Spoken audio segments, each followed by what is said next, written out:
Olá, meu nome é Lorena e eu vou apresentar a respeito do livro Cultura, um conceito antropológico, do professor Roque de Barros Laraia. Para começar, falando a respeito do livro do autor,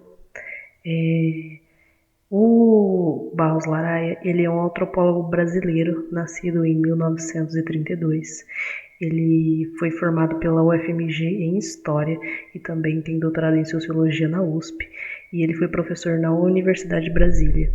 Ele disse no início do livro que a motivação dele para fazer esse livro era fazer algo simples, algo claro e objetivo, e também para poder apresentar a cultura do ponto de vista da antropologia para aqueles iniciantes no estudo.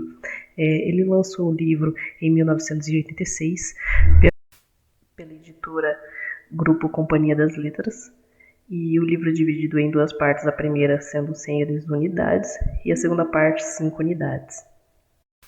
A primeira parte se chama Da Natureza da Cultura ou Da Natureza à Cultura. E para iniciar essa primeira parte, ele deu diversos exemplos de diversas culturas ao redor do mundo e como que existe uma diferença bastante nítida entre todas elas.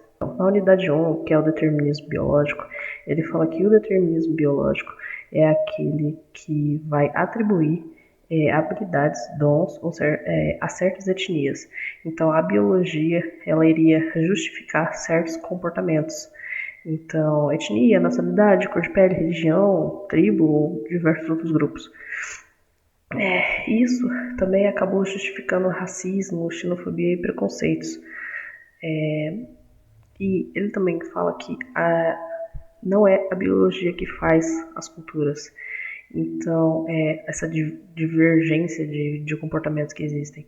Então, ele usa o exemplo de duas crianças que são trocadas no nascimento. Então, crianças que nascem em etnias diferentes, mesmo se elas forem trocadas no nascimento, o comportamento que elas vão apresentar vai ser daquelas em que elas cresceram, naquelas que aprenderam, na cultura que elas se desenvolveram, e não nas que elas nasceram.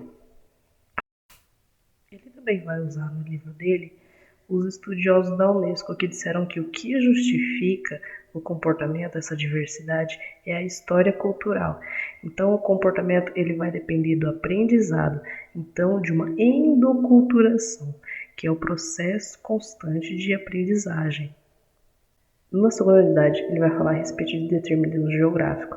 Então, o determinismo geográfico vai dizer que o que justifica a diversidade de comportamento vai ser a geografia. Então, clima, elementos da natureza. E o que ele fala no livro é que, na verdade, também não é assim. As culturas, mesmo em ambientes bem parecidos, elas vão poder se desenvolver. Então, formas diferentes de sobreviver, formas diferentes de se comportar, e que a cultura ela age seletivamente e não casualmente. Isso se dá por causa que uma qualidade do ser humano é romper com as limitações do ambiente e as próprias limitações, porque senão, por exemplo, todas as espécies, todos os seres humanos que estivessem em lugares de frio teriam o mesmo espécie de comportamento ou então os mesmos hábitos. Na unidade 3, ele fala a respeito de antecedentes históricos do conceito de cultura. Então, ele fala a respeito de vários pensadores da época que atribuíram ali para o conceito de cultura. Ele fala a respeito do Taylor bastante. Ele fala que o Taylor oficializou o termo de cultura, que inclui conhecimentos, arte, crença, moral, leis, costumes e hábitos. Então ele vem e fala também do John Locke, que fala a respeito de que o homem é um quadro branco. Então ele vai estar aprendendo, absorvendo tudo que vem de fora. Houve também nessa época uma saturação, mas também uma compactação de definições, então muitas definições ao mesmo tempo.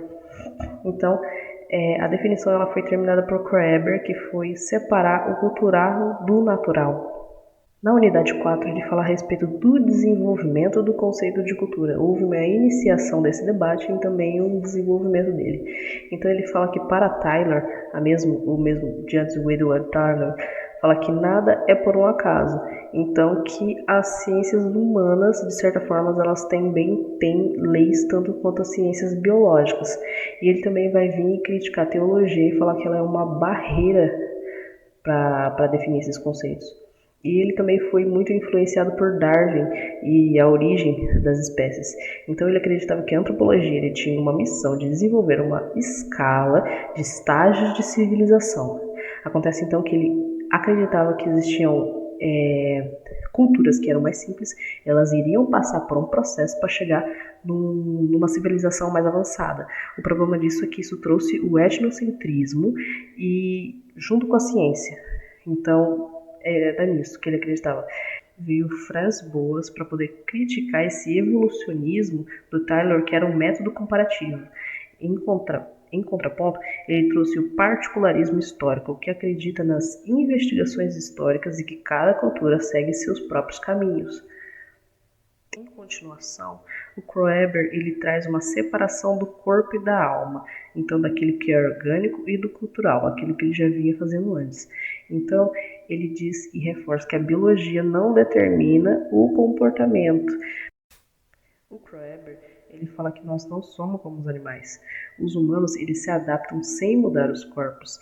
Então, se aprende como utilizar o meio ambiente ao seu favor. Então, não como os animais que precisaram de milhares de anos para poder mudar alguma característica ou pegar uma nova habilidade, nós seres humanos não. Nós podemos aprender com o ambiente e também utilizar de meios do ambiente para poder adquirir novas habilidades. Desse jeito, então, o homem criou o seu próprio processo evolutivo. Então ele fala que o homem é o resultado do meio cultural em que ele foi socializado. Na unidade 5, ele fala a respeito da ideia sobre a origem da cultura. Então, como que eles acharam que, começou isso? Onde que a cultura começou?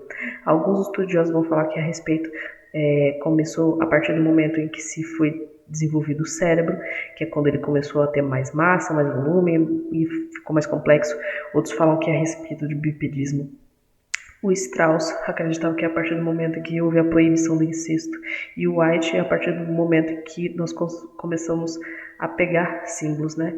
Acontece que ele destaca que isso vai acabar falando que são pontos críticos. Então, a partir de certos pontos que a cultura vai nascer. A cultura vai nascer a partir desse ponto. E aí ele vai dizer que a natureza ela não age por saltos. Então, a partir lá dos antigos primatas até os seres humanos, foi um processo muito lento de desenvolvimento de cultura. Então, a cultura ela começou antes mesmo do humano moderno estar biologicamente formado. Então, não teve um ponto crítico, um salto ali a partir do momento que criou cultura, mas um processo longo. Na unidade 6, ele vai falar a respeito de teorias modernas sobre a cultura. Houve as teorias antigas e agora as teorias mais modernas. Com Roger Kissing, houve uma reconstrução do conceito de cultura que chegou num consenso de que as culturas são sistemas que servem para adaptar as comunidades humanas aos seus embasamentos biológicos. Então, a mudança cultural é como se fosse para a natureza o mesmo equivalente à seleção natural. E o Levi Strauss, ele via a cultura como um sistema de estrutura, não somente uma característica simples do ser humano, mas como uma característica estrutural do que ele é. E o Geertz, ele também vai trazer uma busca por interpretações que ele também vai estar associando com a antropologia. Na parte 2 do livro, ele fala como opera a cultura, então como que é a atuação da cultura e como ela molda o ser. Na unidade 1, ele vai falar a respeito da cultura que condiciona a visão de mundo do homem. Então ele vai trazer ali uma referência de Ruth Benedict, que diz que a cultura são como lentes, formas de ver o mundo. E por causa dessas lentes, é fácil a gente poder identificar quem destoa do diferente. Então a gente tem uma lente, é uma forma da gente ver o mundo, a gente vê a realidade. Então dessa forma fica muito fácil a gente entender e ver quem é diferente. E quando essa diferença ocorre, elas tendem a se chocar e haver estranheza, então uma confusão ou até mesmo uma repulsa. E aí, uma consequência ruim que pode acontecer é exatamente o etnocentrismo, através das nossas lentes, através da lente de certa cultura, uma pessoa colocar ela no centro e achar que ela é o centro e a mais certa e a correta, e as outras acaba tendo um preconceito com as outras. A unidade 2 fala que a cultura interfere no plano biológico. Então a cultura ela vai acabar condicionando a vida ou a morte. Então pode acontecer que alguma cultura ou algum ritual ou alguma coisa a respeito vai falar, você vai morrer ou você vai viver. Isso pode acabar ocasionando algumas doenças psicossomáticas e curas às vezes através de rituais. Ele também fala que a perda da cultura de um homem pode desmotivar a viver. Uma pessoa que está acostumada tanto com uma coisa, a partir do momento em que ela perde aquela fé, perde aquela cultura, ela não vê mais sentido nas coisas. A unidade 3 fala a respeito dos indivíduos que participam diferentemente de sua cultura.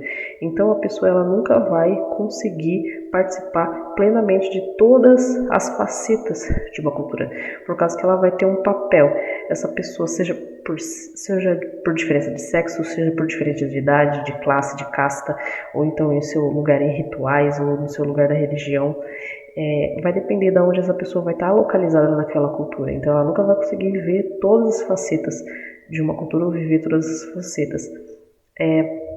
Esses papéis, eles geram hábitos, e esses hábitos eles já são previsíveis. E quando há quebra desses hábitos previsíveis, eles podem acabar gerando um estranhamento por essa quebra de expectativas. Ele também fala que para fazer parte de algo, para fazer parte de uma cultura, você deve pelo menos saber o mínimo a respeito dela. Na unidade 4, ele fala que a cultura tem uma lógica própria. O Levi Strauss ele foi contra a teoria evolucionista que diz que as sociedades mais simples têm um pensamento mágico e por isso eles não seguem a ciência, então logo eles são inferiores. Mas acontece que não é bem assim. Nada, de certa forma, é por um acaso. Até os ritos mágicos têm uma lógica. Então quem está vendo de fora não vai conseguir ver essa lógica, mas quem está de dentro ele consegue ver uma racionalidade por trás daquilo. A unidade 5 fala a respeito da cultura, que ela é dinâmica. Então, a cultura ela vai mudar com o passar do tempo. Pois nós, diferentemente dos animais, nós temos uma capacidade de questionar, de mudar os próprios hábitos e modificá-los também. Então, as mudanças elas podem vir também de forma interna e de forma externa. De forma externa, por exemplo, guerras que podem acontecer, que são elementos surpresa que a sociedade vai ter que acabar se adaptando ali, enquanto processos internos, eles podem ser de forma mais lenta, esse questionamento, essa mudança de hábitos que vai acontecendo lentamente, enquanto os externos podem acabar sendo mais rápidos. Ele também fala a respeito de padrões que estão em constante mudança, um exemplo disso é a moda, a forma de se vestir, e também que essas mudanças, elas não são às vezes plenas, elas vão ter uma resistência, às vezes por uma parte da sociedade que é mais conservadora. Então, para poder então estar concluindo e tirando as lições disso, é importante conhecer os processos que envolvem as culturas, entender o seu processo histórico, entender que não é a biologia que cita o comportamento, que não é a geografia que dita o comportamento, e porque isso é importante por causa que isso vai acabar evitando certos preconceitos e também certas violências com outras culturas, a gente poder entender essas lentes que estão nos nossos olhos, que é um processo de aprendizado, né? E também isso é importante para a sociologia por causa que a sociologia vai estudar as sociedades e a antropologia ela vai ajudar a investigar essa cultura, então logo essa sociedade também. E é isso. O objetivo dele foi fazer um livro claro e simples, e ele conseguiu seguir esse objetivo.